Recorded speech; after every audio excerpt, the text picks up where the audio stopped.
بسم اللہ الرحمن الرحیم۔ اللہ کے نام سے شروع کرتا ہوں جو دلوں کے راز خوب جانتا ہے۔ ہجر کی شب میں قید کرے یا صبح وصال میں رکھے، مولا تیری ہے مرضی تو جس حال میں رکھے۔ تمام ناظرین کو روحیل وائس چینل میں دل کی گہرائیوں سے خوش آمدید اور محبتوں بھرا السلام علیکم۔ ناظرین، آج کی ہماری کہانی ایک بدکار شخص کا جنازہ۔ گھر کے آنگن میں ایک لاش پڑی ہے۔ گاؤں بھر میں اس کی موت کا چرچا ہوا، لیکن کوئی بھی اس کے آخری دیدار کے لیے نہیں آیا۔ نہ ہی گاؤں کی کسی عورت نے اس کی بیوی سے آ کر تعزیت کی۔ یوں ہی دن بھر گزر گیا اور پھر جنازہ لے جانے کا وقت آیا تو ایک الگ انہونی ہو گئی۔ آخر یہ سب کیا ماجرا تھا؟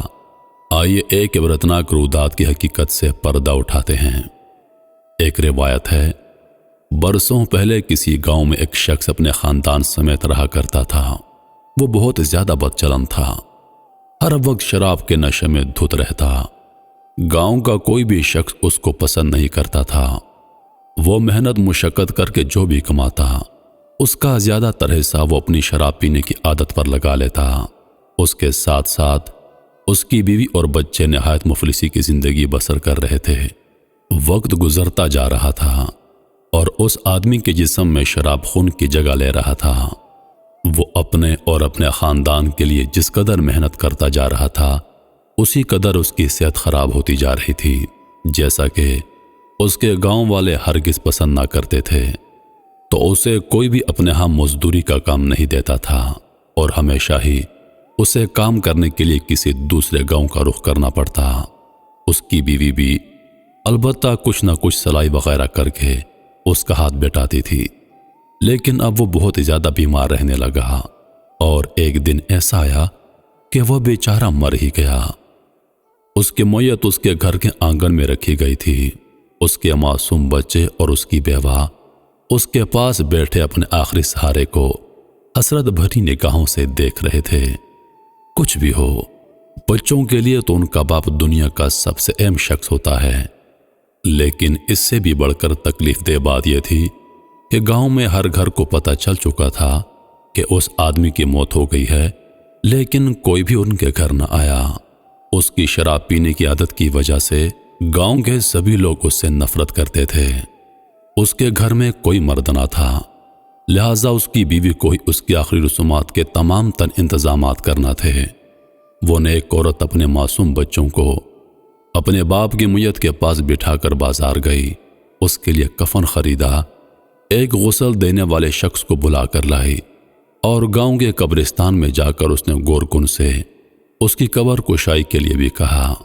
اس کے بعد وہ گھر واپس آ گئی۔ بچے پریشانی کے عالم میں ماں سے لپٹ کر رونے لگے اور ایک بار پھر گھر ان کی آہ و فریاد سے گونج اٹھا۔ اس کے بعد اس کو غسل دیا گیا۔ شام ڈھلنے کو تھی، مغرب کا وقت قریب تھا۔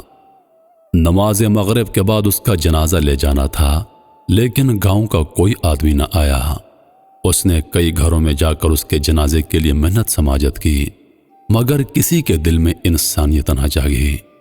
بالآخر اس عورت نے جو جمع پونجی جمع کر رکھی تھی، اس سے 2 مزدور بلائے اور ان کو اپنے شوہر کا جنازہ قبرستان لے جانے پر آمادہ کیا، اور اس طرح اب اس آدمی کا جنازہ قبرستان تک پہنچ گیا۔ مگر قبرستان میں اس آدمی کے میت کا منظر سب سے دل خراش تھا۔ ایک عورت تن تنہا ایک میت کے پاس کھڑی منتظر تھی کہ کون آئے گا اور اس کا جنازہ پڑھا دے گا۔ رات کا اندھیرا بڑھتا جا رہا تھا۔ قبرستان کے قریب ہی ایک پہاڑی تھی جس پر ایک بزرگ اپنا عارضی مسکن بنائے ہوئے تھے۔ گاؤں کے سبھی لوگ ان سے واعظ و نصیحت لیا کرتے تھے اور انہیں اپنا مرشد مانا کرتے تھے۔ وہ شخص آج تک اس پہاڑی سے نیچے نہیں اترے تھے، لیکن آج اچانک انہوں نے پہاڑی کے کنارے پر کھڑے ہو کر قبرستان میں دیکھا اور وہاں ایک عورت کو میت کے پاس کھڑا پایا۔ وہ تیزی سے پہاڑی سے نیچے اترے۔ یہ ایک غیر معمولی بات تھی، کیونکہ انہوں نے آج سے پہلے کبھی ایسا نہیں کیا تھا۔ ان کے نیچے تشریف لانے کی خبر پورے گاؤں میں پھیل گئی اور دیکھتے ہی دیکھتے سارے کا سارا گاؤں قبرستان میں پہنچ گیا۔ انہوں نے اس شخص کے میت کے پاس پہنچ کر اس کی بیوی سے کہا، بیٹا تم فکر نہ کرو، اس کا جنازہ میں خود پڑھاؤں گا۔ جیسے ہی انہوں نے نماز جنازہ پڑھانے کے لیے کہا، سارے کے گاؤں مرد وضو کر کے صف در صف ان کے پیچھے کھڑے ہو گئے اور اس طرح انہوں نے شرابی کی نماز جنازہ ادا کروائی۔ دعا کے بعد وہ پہاڑی والے بزرگ گاؤں والوں سے فرمانے لگے، اے لوگو، میں مغرب سے کچھ وقت پہلے اپنی عبادت گاہ میں بیٹھا تھا، میری اچانک آنکھ لگ گئی اور ایک انجان آواز نے مجھ سے مخاطب ہو کر کہا، جاؤ اور نیچے قبرستان میں ایک عورت ایک میت کو لے کر کھڑی ہے، کوئی اس کا جنازہ پڑھانے والا نہیں، آپ جاؤ اور اس کی نماز جنازہ ادا کر دو، اللہ پاک نے اس کو معاف کر دیا ہے۔ اس کے ساتھ ایک شور سے میری آنکھ کھل گئی۔ میں نے پہاڑی کے کنارے پر کھڑے ہو کر جب قبرستان میں دیکھا تو وہی منظر پایا، اسی لیے میں اس کام کے لیے نیچے اترا ہوں۔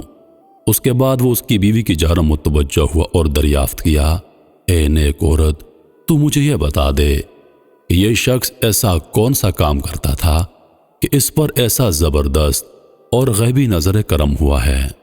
وہ کہنے لگی، حضرت یہ تو ہر وقت شراب پیتا رہتا تھا، دن بھر شراب خانوں میں بیٹھا رہتا، لیکن 3 کام ایسے تھے جو یہ ضرور کیا کرتا تھا۔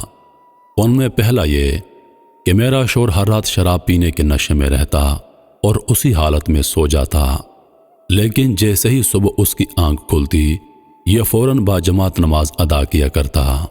اس کی دوسری اچھی بات یہ تھی کہ اس نے اپنے بچوں کے ساتھ ہمیشہ 2 یتیم بچوں کی کفالت کی۔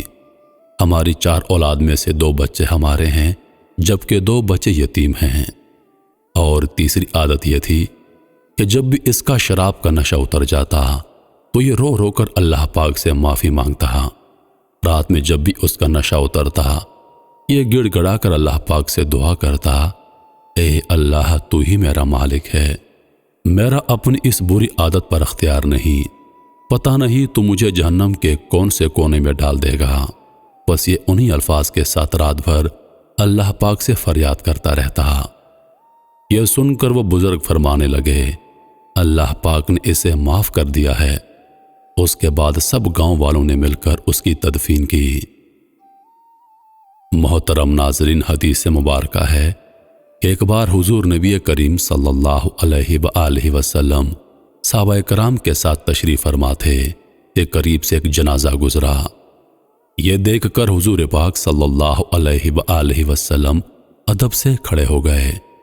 صحابہ کرام فرمانے لگے، یا رسول اللہ صلی اللہ علیہ وآلہ وسلم، یہ ایک کافر کا جنازہ ہے۔